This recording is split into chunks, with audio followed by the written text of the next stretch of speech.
Do you have emotional pain that you're struggling to overcome from the past? Whether that's guilt or regret or even trauma or upsetting memories. This can obviously be a huge source of pain and suffering and struggle for a lot of people, but this can absolutely be completely overcome and resolved.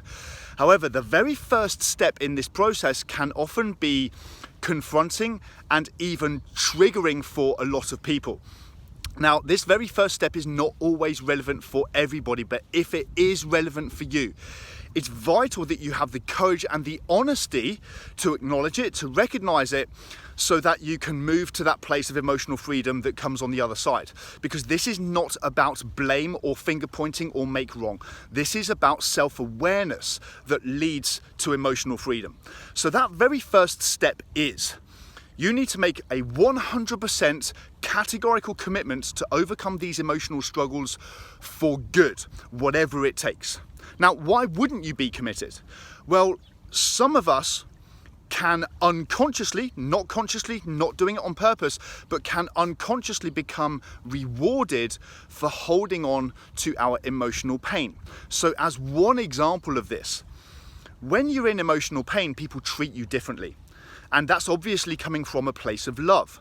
But sometimes we can become addicted to the love and the connection and the attention that we get from being in pain. But of course, over time, any level of love and connection that fundamentally becomes coerced out of people obviously isn't healthy or sustainable.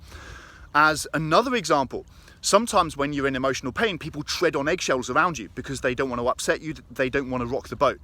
And sometimes we can learn to use that to be able to influence, even manipulate other people to do what we want them to do by using our pain as leverage.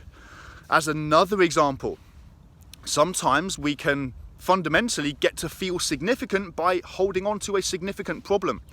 Now, these are just a few examples of the ways that we can become addicted and rewarded for holding on to our emotional pain. But if some of these are relevant for you, it's vital, first of all, once again, you have the courage and the honesty to acknowledge that. But secondly, that you forgive yourself for that as well. Because when you developed these emotional and behavioral habits and responses, you didn't know any better. You were doing the very best you could to survive, because all of us have deep emotional needs that must be met one way or the other. And based on your beliefs that you had at that time in your life, based on what we call your model of the world, your understanding of yourself, your understanding of other people, the limited options that you had, that was the best choice that you had in order to meet those emotional needs. You didn't know any better. But now that you do know better, now you can again acknowledge that, accept it, let it go, forgive yourself because you acknowledge that you didn't know any better. You acknowledge that these were just unconscious learned ways of surviving and coping. So you can let that go, but now you can make that 100% categorical commitment to overcome these emotional struggles for good. Because the process of doing so can at times be uncomfortable.